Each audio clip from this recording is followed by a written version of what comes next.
video that I did with my friend Paige is to have plants with different textures, and this is definitely a unique and different texture from a lot of other houseplants you're going to see that are more like leafy. Another example of a rhipsalis is the paradoxa. So this is a favorite of mine. I also have one that's like a lot bigger than this.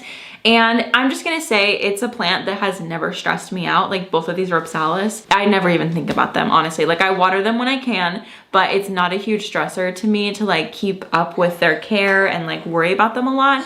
And they do still put out new growth. There's some new growth going on here and here and here. And I'm honestly really happy with the way that they look. And I have never had to stress about them, like ever. Thank you so much to Squarespace for sponsoring this video. I love talking about Squarespace because it means that I can show you my website and like all the things that I'm working on.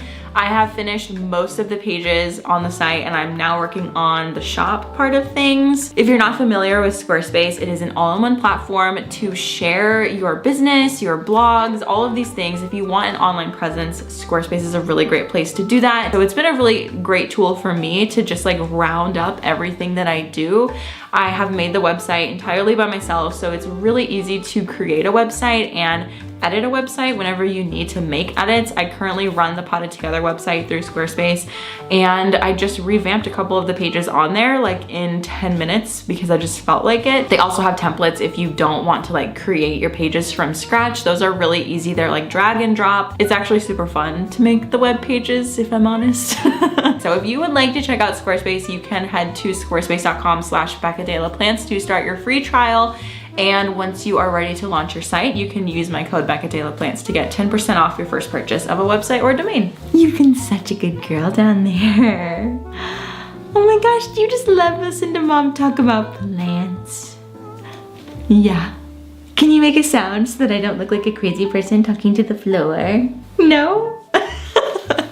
Okay, the next plant on my tried and true list, you know that I had to bring out a spider plant. This is a curly spider plant, and I really love the curly one because the babies just are so adorable. I think that spider plants are so underrated. Basically, if your parents had plants like in the 90s or even in the early 2000s, it was probably a spider plant.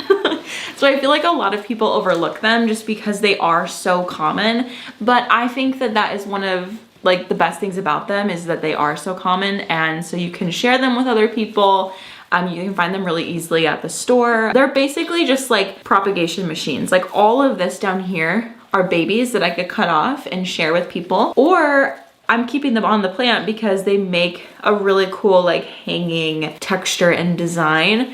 So it's a little bit more than just all of this up here. And spider plants come in so many different varieties. I have like probably 3 or 4 up on the wall, and they're all a little bit different. And I really like that about spider plants, that they can look so different from each other depending on which one you buy. Basically, the only issue I guess I could say is the roots are very, very chunky. So you might have to pot them up possibly more frequently, just depending. But I have also heard that when they are a little bit more root bound, they will send off more babies. Although I find that they throw off babies no matter what. So I think that if you want to share plants with other people, spider plants are a really great one.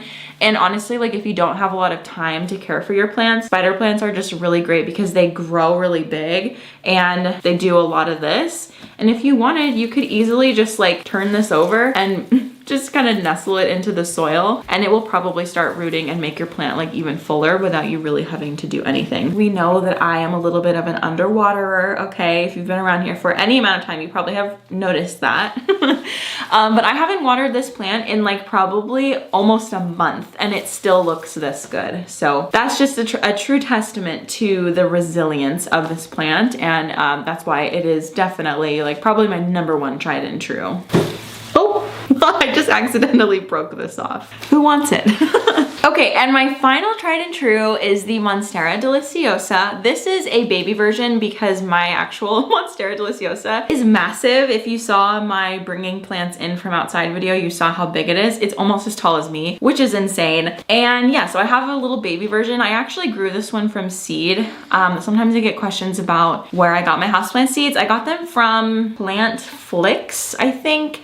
I'll have them linked down below if you're interested. I think that they're still selling Monstera seeds, but it was a really cool experience to grow this one from seed, just to see like how they grow from the very start. And obviously it's not very big because I haven't given it like, you know, wild, crazy good conditions, but it has stayed steady, and like the leaves are getting a little bit bigger at a time, like not in a huge way. But anyway, I have had my original Monstera deliciosa from basically day one of owning plants. It was one of the plants that I crop lifted off of a person I was house sitting for, which I don't recommend. At the time that I did it, I did not know that that wasn't cool. And yeah, so that is how I got my original plant, and I grew it from a single leaf, like probably about this size.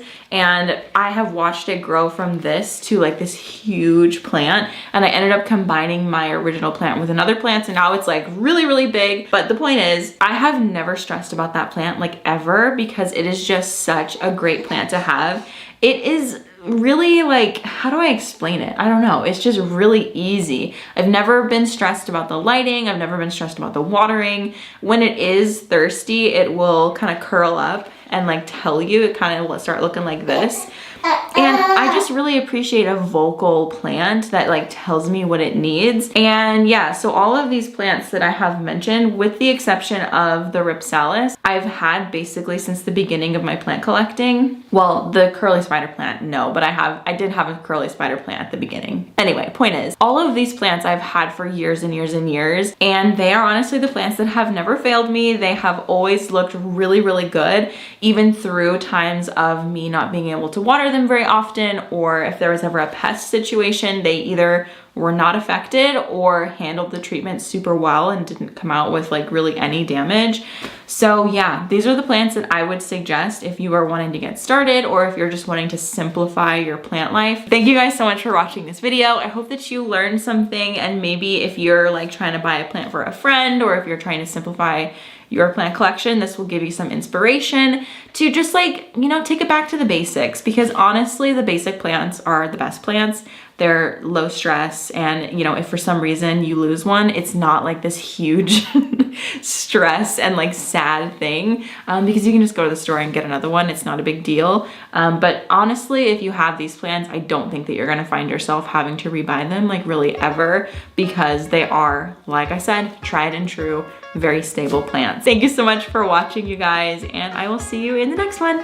Bye.